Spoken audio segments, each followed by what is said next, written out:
If you want to grow your practice, no amount of marketing is going to do it unless you have a strong team. And I'm a marketing guy, so I feel pretty good saying this. There are many ways to get that team invested in practice growth, and bonuses is one way that many practices overlook. My guest today helps dentists grow their practices, and she often builds a bonus program into the mix. I'm Carl White, principal at Market Advisory Group, a healthcare marketing agency, and I'm also the host of Practice Care. The mission for both is the same, and that's to help private practice owners stay private. Usually that's what they want anyway, but I just believe that care is better when the provider owns the practice because then they get to make all the clinical decisions they think are best and nobody else does.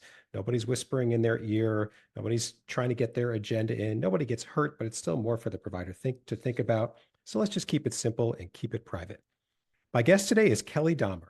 Kelly, as CEO of NextLevel Practice, is transforming the way dentists manage their practices by empowering them to decentralize their role and break free from the daily grind. By aligning their teams with a shared vision, dentists can maximize profitability and build a practice that operates seamlessly without being stuck in the middle. Kelly's proven strategies pave the way for dentists to achieve true freedom, becoming frustration-free, time-free, and debt-free, while ensuring they can retire comfortably and sustain the lifestyle they've worked so hard to create.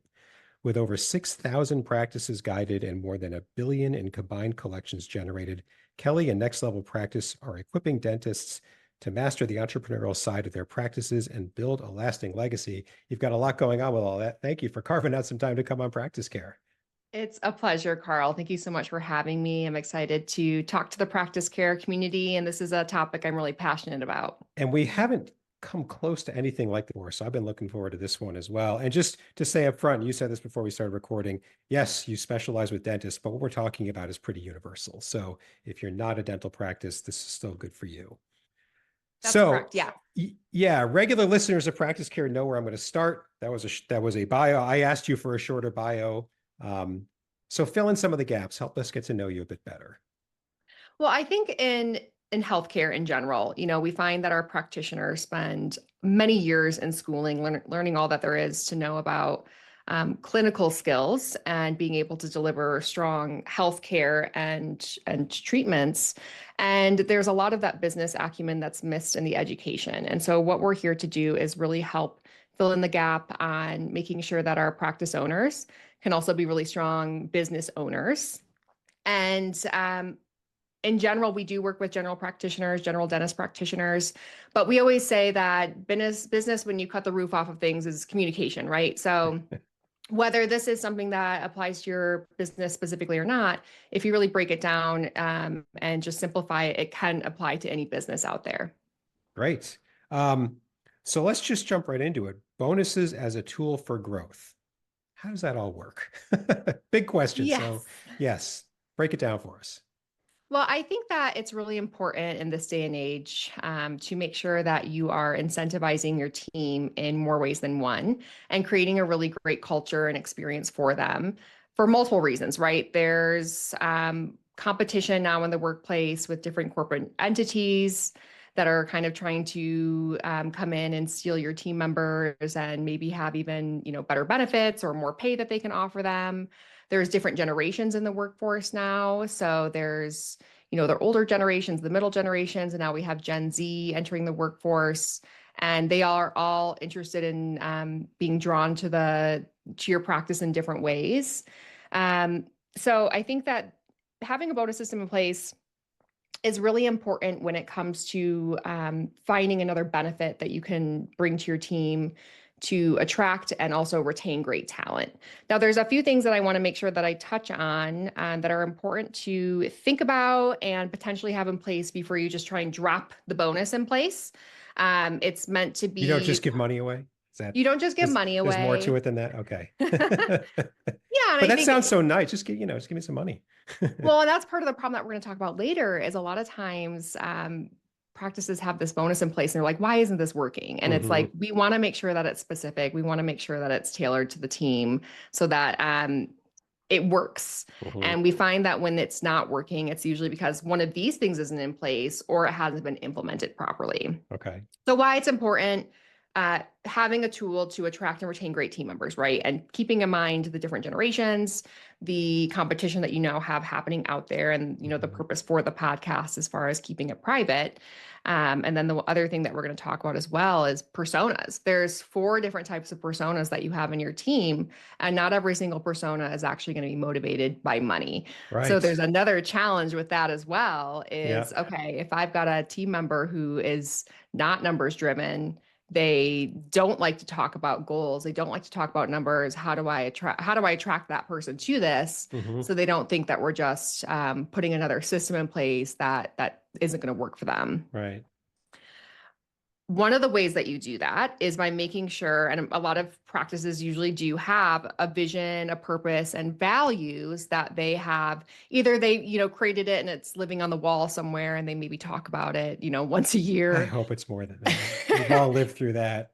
Yeah. Once a year at the annual team meeting, Right. or the practices who are using it daily, and they're using it at their daily huddle. It Hmm. doesn't have to be anything crazy. It can be just bringing up your values at the huddle, or Hmm. your monthly team meeting, reviewing that in more depth. So that's really the container that you want this bonus system to live inside, and that's how you're going to really engage those team members who might not be money and number motivated. So that's one thing to keep in mind. The next is that you want to make sure that the bonus system actually ties into annual goals. So a lot of So you should practitioners, have annual goals. yes, a lot of our So mission, vision, I'm trying to practitioners, keep it, we want to have like mission, vision, values, those sorts of things, and then yep, annual goals, whether they're yeah, bonused or not. Fair enough. Okay. a lot of our practitioners that come to us don't spend time working on the business, Hmm. which I'm sure you've heard. Hmm. They Once spend or a lot of twice. Yeah. time working in the business. And so sitting down, whether it's quarterly, I would recommend minimally to work on some goal setting. So make Hmm. sure you have some goals in place. They shouldn't always just be financial goals, they should be time goals, culture goals, they should be measurable. Hmm. So goals in place that the bonus system actually does incentivize towards. So Hmm. if it's an annual goal, break it down by month, then break it down by day, break it down by position. That's what the bonus system is actually going to work off of. Okay. The last thing I want to mention, so we talked about the different personas, we talked about vision, purpose, and values, we talked about annual, monthly, daily goals, is having a standard of care. I think that a lot of practitioners, you might be sitting there thinking, I don't want my team selling treatment. And that's not what we want either. Hmm. Our mission is to make sure that you and your team are educating your patients so that they can make the best decision for their health, right? And I'm sure that Hmm. that speaks to a lot of those listening. And so having a really well-defined practice standard of care that is a tangible tool, right? Hmm. Maybe it's like a worksheet or a report card. It's something that's written down that your team is using to educate your patients so that you're not necessarily like pushing or selling unnecessary treatment is the Hmm. last thing I would make sure that you have in place. And that's also going to tie back to those personas who probably are turned off from maybe numbers because of that reason. They don't want to feel that that's something that they're doing. Right. So have those things in place before you embark down, the path of implementing a bonus system. Definitely. Okay. And once you have those things in place, Hmm. the basic framework of the bonus system that we recommend is called a triple win bonus system. Now, it's triple win because there's 3 components that are winning or succeeding when the bonus works. Your patients are getting the health care that they deserve. So your patients are winning. Your Hmm. team members are winning because they have the ability to individually earn more money in a Hmm. commission-based bonus. And the practice is winning because it's solvent. The numbers are being hit. The financial goals of the practice are being met. So that's where the triple win works. Now, if your patients aren't getting the right care, it doesn't work. But more importantly, not more importantly, but more measurably, if your practice isn't hitting the monthly collections amount, what we call a BBM, it's an acronym, it stands for bare butt minimum. It's a Ah. definitely a technical term. Right. But if that number is not being hit, then the bonus can't get paid. If the practice isn't solvent, we're not able to pay the bonus. And that's part of learning how to be a responsible business owner, right? A lot of times our Hmm. practice owners are paying themselves last. We want to make sure that we're taking care of the mothership, right? The practice is solvent, taken care of. And Right. then from there you put in place an individual performance-based bonus. Now, I imagine that when you bring up a bonus program to, tell me if I'm right or wrong on this, a majority of your clients initially, they go, I don't know, it's a confused look, it's a skeptical look, it's probably not something that they've thought of before. Is that fair? Yes. Okay. So there's a number of ways we're going to go in this, misconceptions, just like you said about earlier, but like some of the questions that come to mind that we talked about, let's take a couple of examples. So employees who aren't financially motivated, right? They want to show Hmm. up, they want to do good work. They live to work, not work to live. It's not all about the balance sheet, checking account, et cetera. So they're not necessarily motivated by more money. Hmm. And yet you want the bonus program to motivate staff. So what do you do? Yeah. How is it motivational people who aren't money motivated? Yes, it's great. There's a difference between context and content. So we've Mhm. spent a lot of our episodes setting up the context for, the container of which we want the practice to be running with: vision, purpose, values, goals, speaking to different personas. And in general, the bonus system is the very last piece of content that comes in. Mhm. And so for those team members that aren't money motivated, first of all, I would recommend spending some time actually identifying the personas that you have inside of your practice. So there's the humanist, there's the competitive, spontaneous, and the methodical. Identify and actually have your team members take, the assessments, identify who they are so that you know how to communicate most effectively to them. Mhm. I think that that's just good leadership 101 is and it will Right. be an easier time for you because you'll spend less time having to wonder why you're not connecting with certain people. And then for the people who aren't money motivated, and really in general, you really want to tie back the bonus system to be the scoreboard for how well you're succeeding in your standard of care and your vision, purpose, and values. So it's really how it's delivered. It's kind of a little nuance, and it's something that you want to make sure then that you're consistently tying back to vision, purpose, and values, and why we chuckle about it being talked about once a year. Even worse, it's just living on the wall and it's not talked about. But that's really an important piece of it, is to make sure you're tying back the bonus system as far as the content to the context of why you're in business. Because you're not in business to turn a profit. You're in business to change lives, starting with your own, meaning your team members, right? And if you're not bringing that up inside of the context, Yeah. then it's going to get lost in translation to those team members. Right. But unless you do it profitably, you're not going to It last doesn't very work. long. So yeah, Yeah. it's not a dirty thing. Hmm. Um, do you find that even those employees those staff members that are not financially motivated, they get the bonus a few times, they're like, you know what, this is kind of nice. I mean, it's you're recognizing me. I mean, yes, it's Yes. with a check, it could be with anything, but do you find that not that they all of a sudden become mega massive money oriented, but that it hits better than they thought it would? Yeah, well, I think if they're tying it, I think if they're connecting the bonus that they're receiving to the impact they're making, Hmm. then it really does matter. And while the personas are how we are, ingrained as far as how we operate and how we approach things, we all need money, to live. And Hmm. especially with the cost of everything now, Hmm. it's not to say that that should be a turnoff for any team members. It's a turnoff when we're not approaching it in the right way and we're not delivering it in the right way. And all they're hearing is, oh, this doctor, all he cares about is making more money and he doesn't care about the health of patients, and he's just trying to fit more into my day. And that's not what you want to do, right? And so Hmm. it's all about how you deliver it. Yeah. Which is, and so if they can tie it back to the impact they're making, then yeah, they get excited about it. Okay. And we talked, we've used the word misconceptions a few times as sort of like a teaser that we're going to get there. So let's, what are some of the more common misconceptions you've seen, or just even some uncommon ones, and what do you say in response to them? I would say the most common objection I get, because a lot of Okay. times our doctors are like, yeah, vision, purpose, and values is great. I love learning my team members' personas. All of those things they really line up with. And then a lot of times we get down to talking about the bonus or the actual implementation and accountability, which is where a lot of times our doctors get stuck. And it's like, well, I've tried this before and it hasn't worked. I have one in place and it seems to be working fine. And then meanwhile, they lost money that year. So, all those types of things that I've seen. And Yeah. I think that I've tried this before and it doesn't work. Hmm. And you and I were talking about how a lot of times it's with the rollout or the actual implementation, Hmm. or maybe they have some of those things not in place at the front end before they put the bonus in place. Hmm. One of the most common bonuses that I see in place that is usually failing is the group bonus. And Yeah. some of you might be thinking, I have a group bonus in place. It seems to be doing fine, but is it the triple win is the first place to look.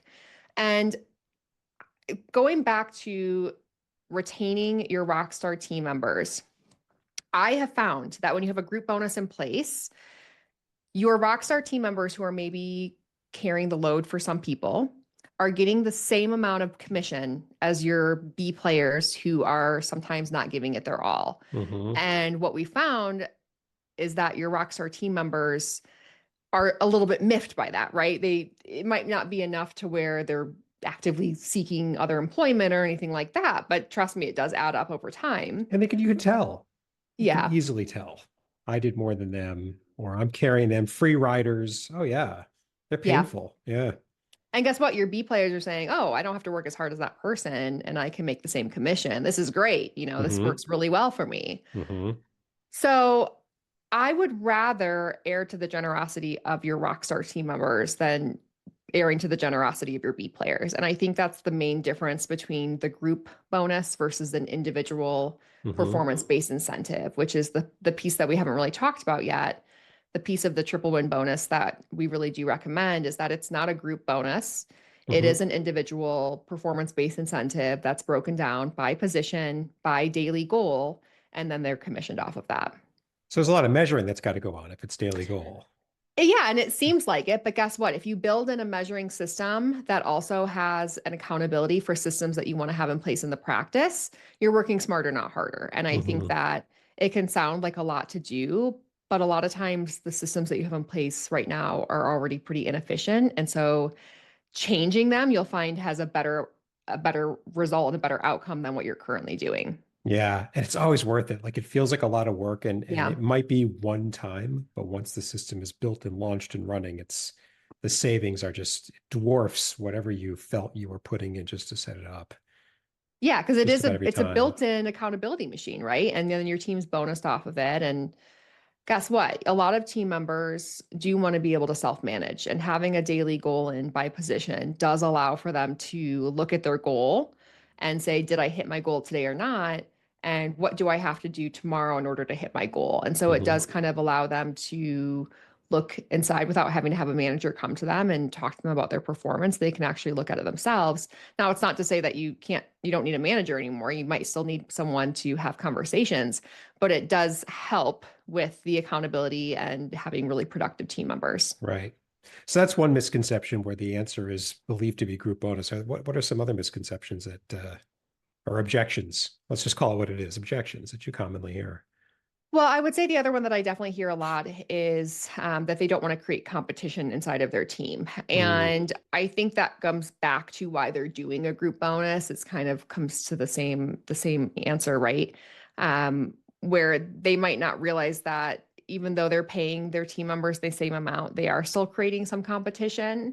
And there is such a thing as like some healthy competition, again, where you want to be Hmm. favorable to the team members who are really showing up and producing more so than the others who aren't. And it's not to say that those B players aren't ever going to get there. It's just that what you've allowed so far is they don't have to in order to be compensated as such. Hmm. So there is such a thing as healthy competition. It's not something that we have to be afraid of.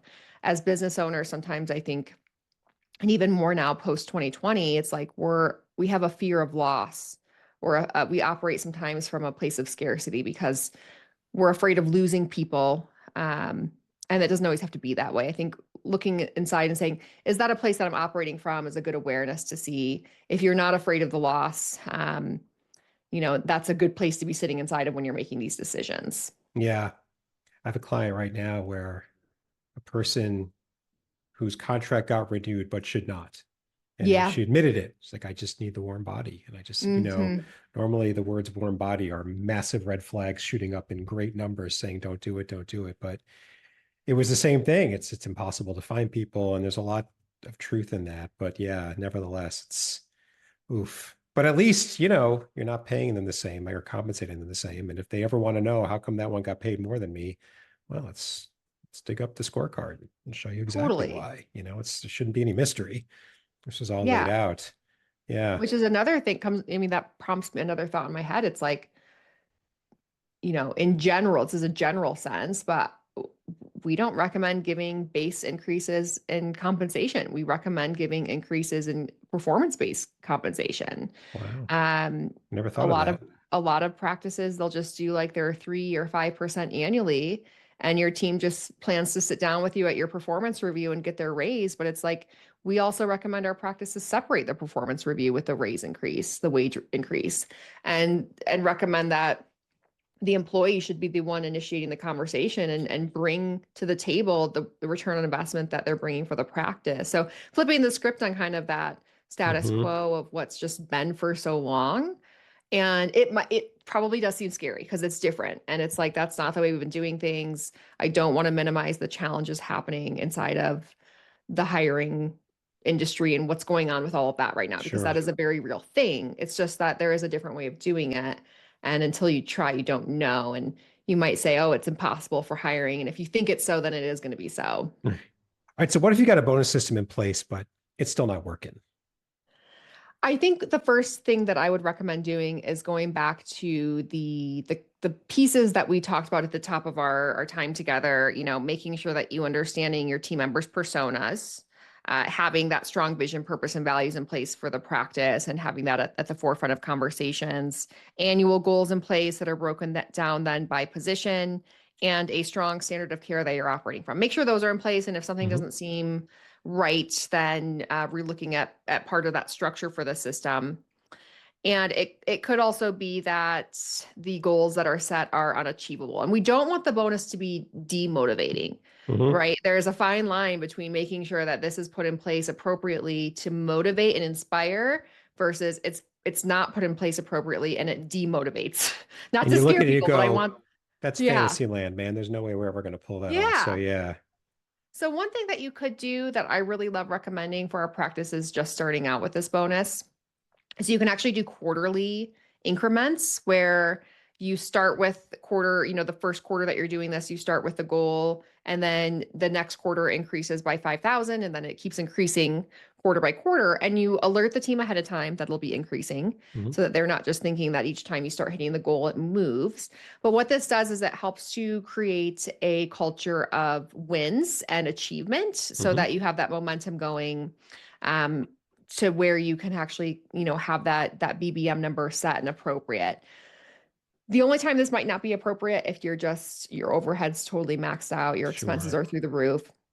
So take a look at your team member compensation, work with your CPA to understand what that percentage should be. Yeah. And if you're really far off from that, then maybe what you could do is create some mini games to put in Hmm. place. So maybe it's like, okay, if we, let's say your BBM number is 250,000 for the month. Hmm. And let's say you've been consistently hitting, 175,000, just made up numbers. Yeah. But let's say we want to put a game in place so that when we hit 185, we each bonus of $50. And then when you Hmm. hit 190, you're bonusing $100. So I guess that's a little bit, I'm contradicting myself with that team bonus. But again, you're trying to get wins in place so that you Hmm. can work up to things. Because going from 175 to 250 is going to be a little bit like, if I'm a team member, I'm going to be sitting there thinking like, how the heck are we going to do that? We haven't been able to do that In one historically. core, yeah. But like if it's Yeah, I don't know, the 3 or 4 year out, like that's totally. yeah. And I like what Yeah. you said about quarterly, at least the concept of if you're just Hmm. implementing this for the first time, you really don't have, you got to learn your way in. Like Yeah. what makes sense, what's stretch, what's unachieved, what's unrealistic, how much can we afford? Hmm. So yeah, you need some time to learn your way into what makes sense given your own practice, right? Um, Definitely. so yeah, and quarterly is nice because you don't have to wait as long. You could maybe Yeah. figure that out in a few quarters, or at least get on a path where it makes sense to people. Hmm. Yeah. Um, and yeah, tell people about it. Like you're talking about changing something. We didn't do a bonus yesterday, and we're going to start doing one tomorrow. You don't just drop that, in a passing comment. Like that's a big change, Yes. especially if you Definitely. pair it with, oh, and by the way, you're not going to get, salary increases anymore. This is the way you make more Yes. money. Big deal. I I imagine would even the not recommend doing non-financially both of those at oriented once. might perk up on that one. Yeah. Right. And don't do that one at once. Yeah. Yeah. Yeah. Um, this is cool. We've covered a lot here, and I've said this on many episodes, and this one is certainly true. We could spend a lot more time, but we try to keep it more bite-sized here on Mhm. length of episode and practice care. So a couple of wrap-up questions. Um, the first one is, and I ask every guest, the first one is anything that we should have covered you think really has to be covered, but I just didn't ask you about or we didn't get to. Well, I do think that we touched on a lot of the main points of discussion for when you are implementing a bonus system. Mhm. And you're right, we're really just scratching the surface. There's a lot of deepening to the conversation, and then there's even more layers that you can add on, Mhm. years from now with bringing, more financial literacy to your team so that you can have them really thinking more like business owners. But I think in general, we really did touch on a lot of the points that I wanted to make sure that Okay. we brought so that hopefully you can start to take some of what you learned today and bring it to your practice and start implementing now. What's your sense, just your scan of the industry? How common is a bonus system like what we've been talking about? Say like in the general dentistry world where you are. What would you I would guess? say 75% of the practices that come to us have tried a bonus system at least at some point. Maybe more like 60% have an active bonus system. And our clients that work with us, well, 100% should, but that's unrealistic. I would say 95% of them probably are utilizing the bonus system now. Okay. Is there any type of practice where you'd say, you know what, you shouldn't, other than the conditions aren't right to do one now? Is there any type of circuit No, where you'd say you just should never do this? no. I think that in any industry, it is important to have a performance-based incentive in place for your team Hmm. for um, recruiting great team members, want to earn additional income, retaining Yeah. great team members, helping drive numbers in the practice. I would say it doesn't matter the industry, having a performance-based incentive in place is a great thing no matter what. Yeah. And when you say it that way, performance based, what I flashed to was you've got two people in a practice doing the same thing. And one of them is better at it than the other. You better find out some way to recognize that. I would think if you want the one who's better at it to stay. I don't know, that sounds a bit maybe too overstating it, but you want them to feel that you value them because they're Yeah. doing a better job. And Yeah. better figure out some way to do it. And Why not this way? I don't want our practice owners to think we're picking on the people who aren't, high performing. Because the other thing that maybe this is a great thing for me to leave you with to ponder is one of the things that I always like to ask my doctors is like, is the person failing or is the structure failing the person? And not having a bonus system in place would be a lack of a structure that could be failing a person to help motivate them to drive practice success. So, Hmm. you know, don't look at your team. I do want you to look at your team as an investment Hmm. because they're either a cost to you or an investment to you. And what you should be doing is finding ways to make sure you're receiving a return on investment versus Hmm. putting a warm body in place. That would certainly not be something that you want to put up with. And 2025 is great time to make sure that Yeah. you're really making the unacceptable unacceptable in your practice and helping to make sure your patients are getting the best care possible, your team is totally motivated, and your practice is Yeah. solvent. And it's true, you should get a return on investment, but not all of them have to be the same level. It Hmm. should be positive. Yes, Nobody should be a drag, but if somebody's giving you more than the other, but they're both positive, okay, that's your call correct. then. That's your Yep. call then. Yeah. The other question I ask as a wrap up is the scenario is this: we've caught somebody's attention, a listener's attention, hopefully more than one, and they say, you know what, she's right, we should do this. But they just don't know where to start. They're enthusiastic, but they don't know where to start. So, what's a couple of simple, super practical things they could do just to kind of get off the starting line and get going? Well, what I'll do is I will offer our book Million Dollar Dentistry as a free download. So Okay. we can provide you the link to drop in the show notes here. Yep. And the book really does deepen a lot of the concepts that we've talked about today, as well as go into the details of the bonus system as far as, which positions, how are you bonusing them, the amounts. So it's a great next step for you to really deepen the ideas and start to build that plan. Of course, if you want to learn more and talk with us, we're here and you'll have that website as well available Mhm. to click and learn more. But starting with the book would be a great next step. Perfect. And yeah, we'll get that into the show notes so that anybody who wants it, that's a good place to go. Awesome. Kelly, thank you so much for coming on Practice Care. This is super interesting, and I'm sure it's helpful to a bunch of listeners. So thanks for coming on. It's a pleasure. Thanks so much for having me, Carl. Absolutely. And a couple of points before we wrap up. First, if you're someone like Kelly or us, you serve private practice owners, or if you're a private practice owner yourself, either way, you've got some advice on the business side of private practice to share. Please, we want you to come on Practice Care and tell our listeners about it. In the show notes for Kelly's episode and every episode, there's a link. Super quick. Just tell us what's on your mind and we'll get you scheduled as soon as possible. And finally, if you haven't done it yet, please subscribe to Practice Care. We're on Apple, Spotify, YouTube, any player. We're super easy to find. Practice Care, one word, subscribe so that you can stay up to date on new episodes. Thanks very much, and until next time.